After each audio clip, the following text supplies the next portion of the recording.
ગત 30 જુલાઈના રોજ રાજકોટ શહેરમાં ભાવનગર રોડ ખાતે આવેલ પ્રાઇમ એન્ટરપ્રાઇઝીસ નામની આંગળીયા પેઢીમાં એક લૂંટની ઘટના બની હતી, જેમાં સવારના ટાઈમે બે આરોપીઓ એક હથિયાર બતાવી અને ફરિયાદી પાસેથી 19 લાખ રૂપિયા રોકડા લૂંટી લીધા હતા. માનનીય સીપી સર બ્રજેશકુમાર જાસર અને એડિશનલ સીપી સર ચૈતન્ય મંડલિક સર દ્વારા રાજકોટ શહેર ક્રાઇમ બ્રાન્ચ અને બી ડિવિઝનની ટીમોને આરોપીઓને ઝડપથી પકડી પાડવા માટે અને ડિટેક્ટ કરી મુદ્દામાલ રિકવર કરવામાં આવે તે સૂચના કરવામાં આવેલ હતી. આ કાર્યવાહીના અનુપાલનના ભાગરૂપે એસીપી શ્રી ભરત બસિયા સાહેબના માર્ગદર્શન હેઠળ પીઆઈ શ્રી એસ ચાવડા સાહેબ, પીઆઈ શ્રી મનોજ ડામોર સાહેબ, પીઆઈ શ્રી ચિરાગ જાદવ સાહેબની ટીમો દ્વારા અલગ અલગ રાજ્યોમાં તપાસ હાથ ધરવામાં આવેલ હતી અને બે આરોપીઓને અત્યારે રાજકોટ શહેર ક્રાઇમ બ્રાન્ચ દ્વારા ઝડપી પાડવામાં આવેલ છે, જેમાં એક આરોપી રમઝાન અલી એને વેસ્ટ બેંગોલ ખાતેથી હસ્તગત કરવામાં આવેલ છે અને એક બીજો આરોપી પ્રવીણ સન ઓફ ખજીઓ એને મથુરા ખાતેથી હસ્તગત કરીને રાજકોટ ખાતે લઈ લેવામાં આવેલ છે અને જે બે આરોપીઓ છે એની વિગતવારની પૂછપરછ અત્યારે હાથ ધરવામાં આવેલ છે અને જે એક આરોપી રમઝાન અલી છે વેસ્ટ બેંગોલથી જેને લાવવામાં આવેલ હતો એના 5 દિવસના રિમાન્ડ મેળવવામાં આવેલ છે અને રિમાન્ડ દરમિયાન એની વ્યવસ્થિત પૂછપરછ કરી એમના પાસેથી મુદ્દામાલની રિકવરી કરવામાં આવે છે. એ જે આરોપી જે અત્યારે પોલીસની શકંજામાં છે રમઝાન અલી અને પ્રવીણ, એ બંને આરોપી જે છે એને લૂંટ કરનાર આરોપીઓ આસુ અને ઈલુ એનો બેકઅપ પ્રોવાઈડ કરાવતા હતા અને એમની મદદગારીમાં હતા. એ રમઝાન અલી દ્વારા રાજકોટ શહેરમાં આ બનાવ બન્યાથી 20 દિવસ પહેલા એક મકાન ભાડે રાખીને જે 3 આરોપીઓ બીજા છે પ્રવીણ, આસુ અને ઈલુ, આ ત્રણેયને મકાન અપાવવામાં આવેલ હતું અને પછી જે મુખ્ય આરોપીઓ આસુ અને ઈલુ છે જેને લૂંટ કમિટ કરી છે એ બંને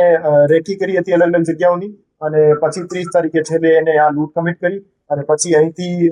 અલગ અલગ જગ્યાએ અલગ અલગ રાજ્યોમાં નાસી ગયા હતા, જેમાંથી રમઝાન અલી વેસ્ટ બેંગોલ ખાતે જતો રહ્યો હતો અને પ્રવીણ જે છે એ મથુરામાં જતો રહ્યો હતો. તો અમારી ટીમો Rajasthan, UP, MP, West Bengal ઇત્યાદિ રાજ્યોમાં તપાસ કરીને પછી છેલ્લે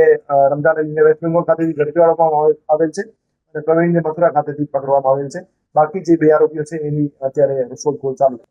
આરોપીઓએ ચોરીની બાઇક અહીંયા રાજકોટ ખાતેથી ચોરીને પછી એનો ઇસ્તેમાલ લૂંટમાં કર્યો હતો, જેની નંબર પ્લેટ પણ ખોટી હતી અને ઘણા બધા જગ્યાએ એમને પોતાની આઈડેન્ટિટી છુપાવવાનો પ્રયાસ કર્યો હતો, પણ રાજકોટ શહેર ક્રાઇમ બ્રાન્ચ દ્વારા એમની વ્યવસ્થિત તપાસ કરી અને એમને આઈડેન્ટિફાઈ કરવામાં આવેલ હતા અને પછી છેલ્લે બેને પકડી પાડવામાં. અત્યારે જે બે આરોપીઓ પકડાયેલ છે એમાંથી પકડાયેલા આરોપી પ્રવીણ સન ઓફ ખજીઓ જે છે એમને વિરુદ્ધ રાજસ્થાનમાં ડીગ ડિસ્ટ્રિક્ટમાં 2 આર્મ્સ એક્ટના ગુના દાખલ થયેલા છે અને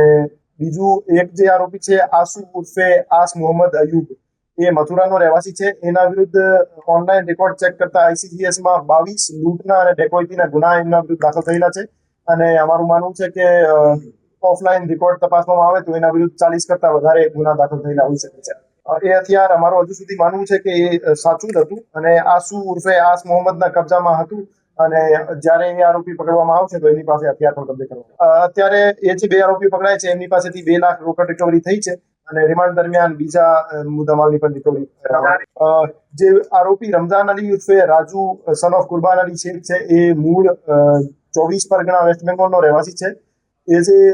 માણસ હતો એ પહેલા દિલ્હી ખાતે ઇમિટેશન જ્વેલરીમાં કામ કરતો હતો અને અહીંયા છેલ્લા 3 મહિનાથી 3.5 મહિનાથી રાજકોટ ખાતે કામ કરતો હતો અને દિલ્હીમાં જ્યારે એ કામ કરતો હતો ત્યારે આસુ ઉર્ફે આસ મોહમ્મદ અને બીજા જે પ્રવીણ અને ઈલુ એ ત્રણેય આરોપીઓ એમના સંપર્કમાં આવ્યા હતા અને આ 30 જુલાઈના જે બનાવ છે એ એના 20 દિવસ પહેલા એમને ફોન આવ્યો હતો આસુ ઉર્ફે આસ મોહમ્મદનો અને એમને રમઝાન અલીને રૂમ ગોતવા માટેનું કીધું હતું. તો રમઝાન અલી દ્વારા એક ભગવતીપુરા વિસ્તારમાં કમરો ગોતી દેવામાં આવેલ હતો અને એને ત્રણેયને અહીંયા રાખવામાં આવેલ હતા અને પછી 4 આરોપીઓએ મળીને કેવી રીતે લૂંટ કમિટ કરવી અને આખા યોજના ઘડી હતી અને પછી રેકી કરીને 30 તારીખે છેલ્લે આ એક્ઝિક્યુટ કરી. લૂંટ કમિટ કરવામાં એ જે બે આરોપીઓ છે રમઝાન અલી અને પ્રવીણ, એમની કોઈ ડાયરેક્ટ ઇન્વોલ્વમેન્ટ નહોતું. એ આખું પાછળની પ્લાનિંગ અને અહીં લોકલ સપોર્ટ આરોપીઓને પ્રોવાઈડ કરાવવાનો અને એને જે જરૂરી સુવિધાઓ છે પૂરી પાડવાની, જેમ કે બાઇક છે અથવા એમનો મકાન છે અથવા એમને કોઈ દવા ભોજનની જરૂરિયાત હોય, એ બધી વસ્તુઓ છે એમને પૂરી પાડવાનું કામ કરવામાં આવતું હતું. એ રમઝાન અલી અને બાકી પ્રવીણ દ્વારા કરવામાં આવતું હતું અને જે લૂંટ કમિટ કરી હતી એ આસુ ઉર્ફે આસ મોહમ્મદ અને ઈલુ દ્વારા લૂંટ કમિટ કરવામાં આવેલા. જે રીતે મેં પહેલા બતાવ્યું એમાં રમઝાન અલી દિલ્હી ખાતે કામ કરતું હતું ત્યારે દિલ્હીમાં એ ત્રણેય વ્યક્તિઓ એમની કોન્ટેક્ટમાં આવ્યા હતા. પછી રમઝાન અલી છેલ્લા 3 મહિનાથી અહીંયા રહેતો હતો અને પછી અહીંયા રમઝાન અલીને આસુ ઉર્ફે આસ મોહમ્મદનો ફોન આવ્યો હતો અને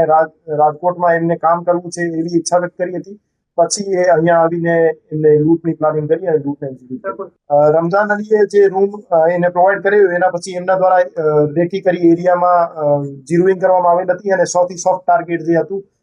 પ્રાઇમ એન્ટરપ્રાઇઝે જેમને લાગ્યું અને ત્યાં એમને લૂંટ કરી. ના, એમને ઘણી બધી જગ્યાએ બે આરોપીઓ જે આસુ અને ઈલુ હતા એને ઘણી બધી જગ્યાએ રેકી કરી હતી 20 દિવસ દરમિયાન અને સૌથી સોફ્ટ ટાર્ગેટ એમને જે લાગ્યું પ્રાઇમ એન્ટરપ્રાઇઝીસ ત્યાં એમને છેલ્લે લૂંટ કમિટ કરી. એ જે મકાન માલિક છે એને વગર કોઈ આધાર પુરાવા વગર કોઈ આઈડી કાર્ડ એ મકાન ત્રણેય આરોપીઓને ભાડે આપ્યો હતો. તો એના માટે માનનીય સીપી સરનો એક જાહેરનામું છે જેમાં ભાડુઆતની નોંધણી કરાવવી પોલીસ સ્ટેશનમાં જરૂરી છે. તો મકાન માલિક જે ભાડે આપનાર છે એને એના વિરુદ્ધ એક જાહેરનામા ભંગનો અલગથી ગુનો દાખલ કરવામાં આવશે. સાંજ સમાચાર ફેસબુક પેજને લાઇક કરો, વિડીયો શેર કરો અને વધુ વિગતવાર સમાચાર માટે sanssamachar.net વિઝિટ કરો.